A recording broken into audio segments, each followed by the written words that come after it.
Hello and welcome back to SJ Cartier Limited Combos. And today will be the final recap of Ramadan 2025. So yesterday was Eid or Fitr,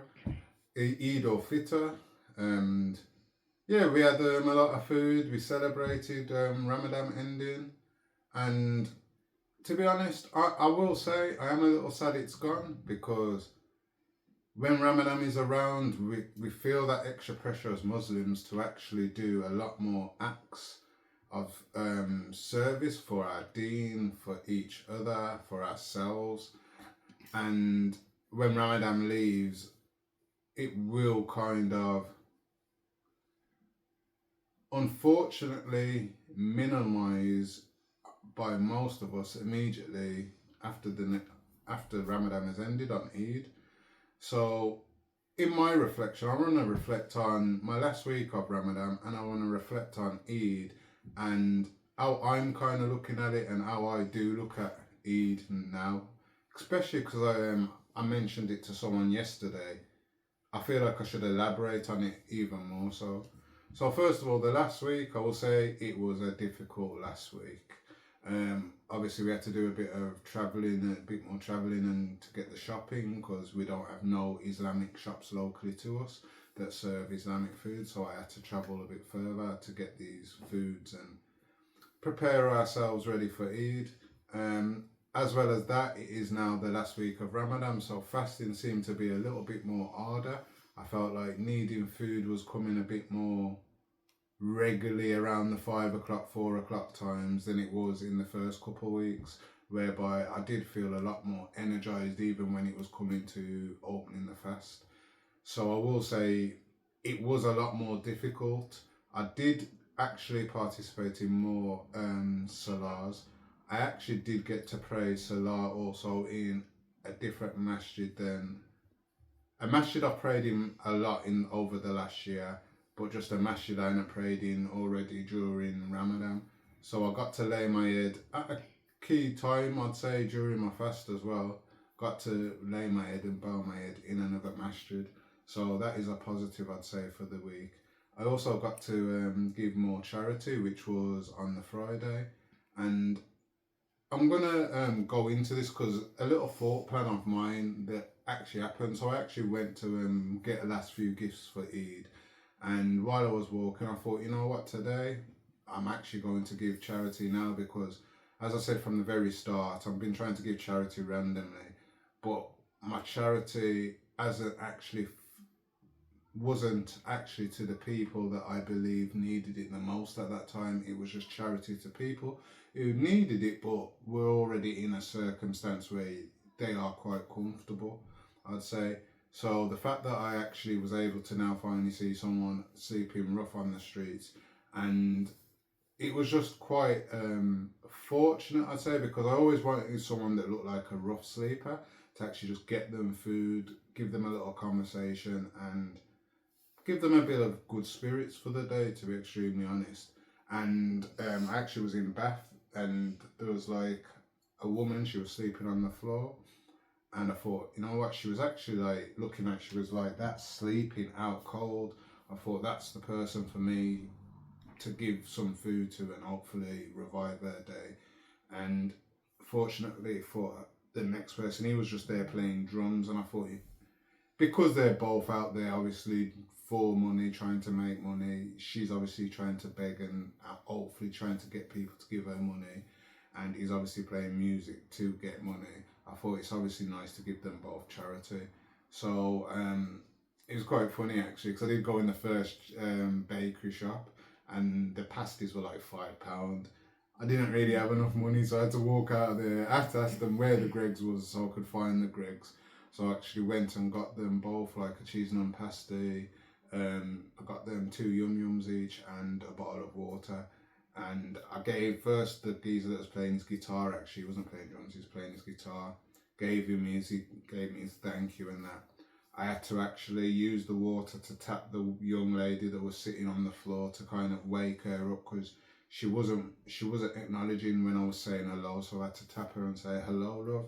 She wasn't acknowledging, so I've had to put the yum yums, put the water in front of her with the pasty and say, I've just brought this for you. and you need to eat it.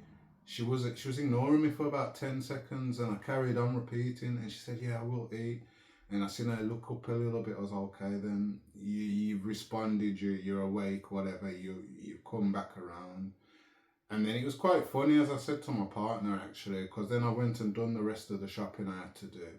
And I thought, actually, as I was walking down, I was actually saying to myself, let me see if, first of all, my main issue was to see if the woman has ate the food and drank the water, to be extremely honest. So I just wanted to see that she has. So if she hasn't, I would have to go and wake her up again and explain to her that the food's still here. I was the one that put it here. Could you at least please have some and try and gain some energy? Because she actually looked like, we all have seen them on the streets, and she actually didn't look like she was alive for me.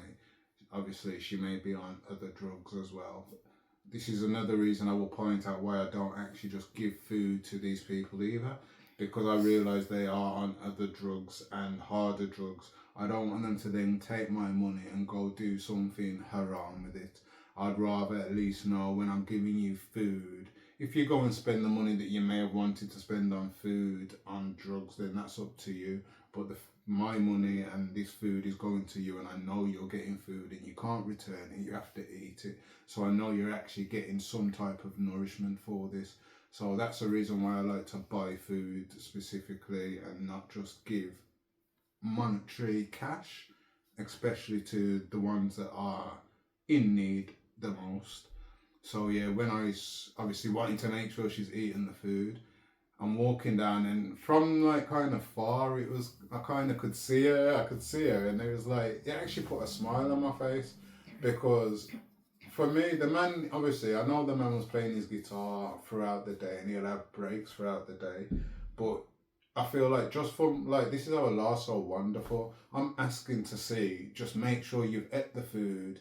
Her, I'm only want to make sure. I'm not really. I know he's okay. He was actually talking to someone when I gave him the food, so he was quite okay. But her, I weren't sure, so I was always intent on thinking about her. And as I walked down, I saw her, and I could see her sitting straight up. And at first, she was all hooded up like that, hood up, coat over her, just kneeling like that. And now she's sitting up, coats off, all bright and talking to whatever. And I was like, yes. I was like, wow, my heart beat. I couldn't wait to tell you, to be honest. Like, 'cause I was like, wow, like, that's what my food has done. Like, literally, I can see where my charity has benefited someone. And not only that, it actually makes me smile as well. Like, you know what I'm trying to say? And then as she was literally by the guitar person, as I'm walking, it was quite funny, and I'm not saying this bit was for me. I definitely feel the food helped her 100%. I'd say that. But for him, to see him now rocking away and playing his guitar to me, I was like, yes. I was like, it's like, yeah, he's played a song. Like, I was actually happy. I was buzzing so much. So I'd say, like, as the end of Ramadan came, and I said I wanted to feel like stronger to my deen, I did read Quran in the last week.